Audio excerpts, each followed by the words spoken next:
Praise the lord.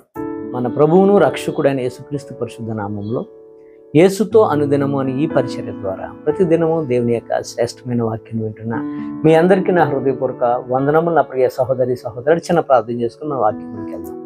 మహాగణుడ పరిశుద్ధుడైన మా తండ్రి, కృపగల దేవ మహోన్నతుడా, ఈరోజు నేను ప్రభా నువ్వు మాతో మాట్లాడుచున్న మాటలను మేము శ్రద్ధగా ధ్యానించుకుంటుండగా ప్రభా నీవే మాతో మాట్లాడి మమ్మల్ని అందరినీ బలపరచమని యేసయ్య పుణ్యనామంలో ప్రార్థించి వేడుకుంటున్న మా యెహోవా తండ్రి.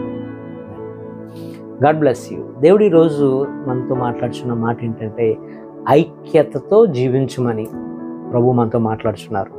మీ బంధములను ఎప్పుడు తెంచుకోవద్దు. వన్స్ ఒకసారి ఏర్పడిన బంధము అది చివరి వరకు మన తుది శ్వాస విడిచేంత వరకు కూడా ఆ బంధమును, ఆ రిలేషన్స్ మనం కంటిన్యూ చేయమని ప్రభు ఆయన యొక్క భక్తులైనటువంటి అపోస్తలుడైన పౌలు ఎఫెసీయులకు రాసిన పత్రికలో 4వ అధ్యాయము మొదటి 2 వచనాల్లో ఆయన మాట్లాడుతున్నారు. వాక్యం అయితే ఇట్లా ఉంది: కాబట్టి మీరు సమాధానమును బంధము చేత ఆత్మ కలిగించు ఐక్యమును కాపాడుకొనుట యందు శ్రద్ధ కలిగిన వారై ప్రేమతో ఒకరినొకడు సహించుచు మీరు పిలువబడిన పిలుపునకు తగినట్లుగా దీర్ఘశాంతంతో కూడిన సంపూర్ణ వినయమును సాత్వికంతో నడుచుకొనవలెను అని. ఇక్కడ ఈ మాటలు మాట్లాడుతున్న మాటల ప్రకారంగా ఈ యొక్క వాక్యములో 7 విషయాలు మనకు కనబడుతున్నాయి. మొదటిగా సమాధానం కనబడుతుంది, రెండవదిగా ఐక్యతగా ఉండాలని తెలియపరుస్తుంది, మూడవదిగా ప్రేమను మనం చూస్తున్నాం ఇక్కడ,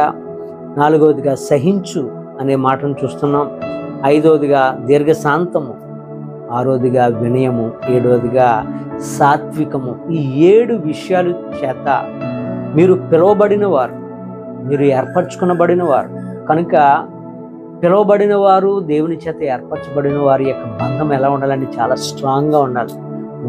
ఒకసారి మన బంధము, మన రిలేషన్స్ ఒకసారి ఎప్పుడైతే బిల్డ్ అయిందో అది చివరి వరకు కొనసాగాలి. మధ్యలో దానికి మన ప్రాణమన్న పోవాలి తప్ప ఆ బంధాన్ని మనం విడిచిపెట్టకూడదు.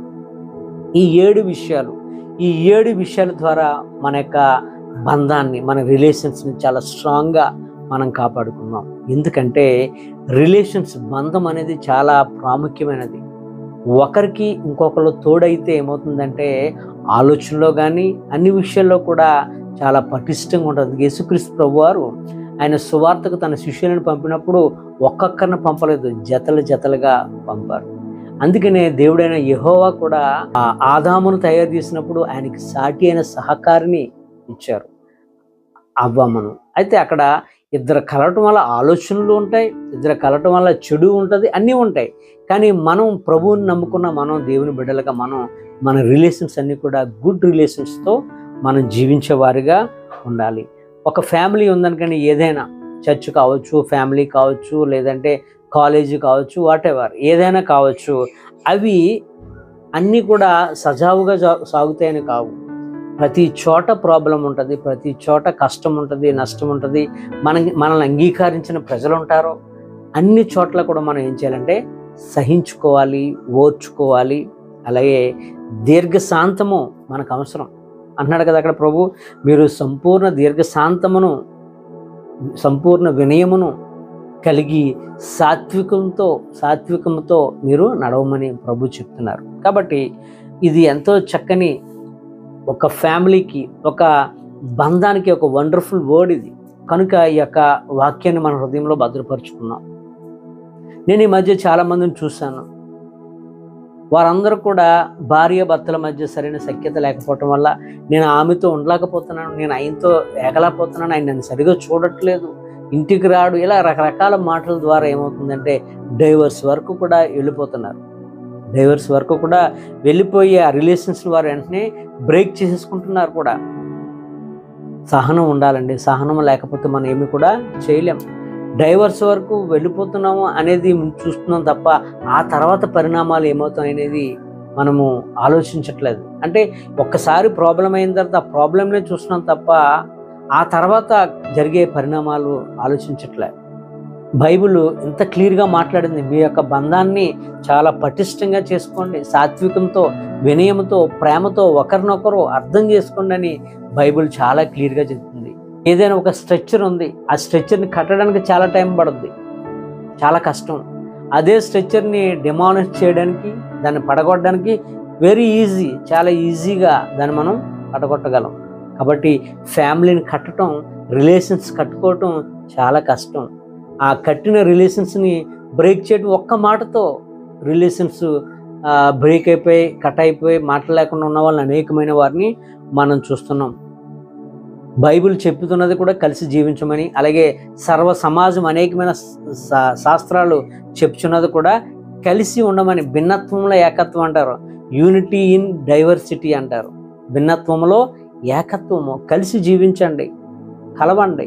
మీ యొక్క రిలేషన్స్ని బ్రేక్ అయిపోయిన వాటిని మరలా రీయూనియన్ అవ్వండి. ఒకవేళ మీకు నచ్చకపోయినప్పటికీ కూడా సర్దుకొని సహించుకొని కొన్ని రోజులు మనం ఓపిక పడితే అవన్నీ కూడా మనకి అన్నీ కూడా దీవెనకరంగా దేవుడు మారుస్తాడు. 133వ కీర్తన అక్కడ 3 వచనాలు ఉంటాయి. ప్రతి ఓడు కూడా, ఒక్కొక్క ఓడు కూడా చాలా అమూల్యమైనవి. మొదటి వచనము, సహోదరుల ఐక్యత కలిగి ఉంటే ఎంతో మనోహరం అంట, ఎంత మేలు, చాలా మేలట. రెండో వాక్యంలో ఉంటుంది, వారందరూ అంత సఖ్యత, సమాధానం, ఐక్యతగా, యూనిటీగా ఉండటం వల్ల అక్కడ ఎలాంటి ఉంటుందంటే గుడ్ ఫ్రాగ్రెన్స్ ఉంటుంది, మంచి పరిమళ తైలం వలె వాసన. వారి మధ్యన మంచి అన్నీ ఆత్మీయంగా కానీ, వాళ్ళ మాట్లాడే మాటల్లో కానీ, అన్ని విషయాల్లో కూడా ఎంతో ఓపెన్నెస్ ఉంటుంది అనమాట. హెల్దీ వర్డ్స్ ఉంటాయి.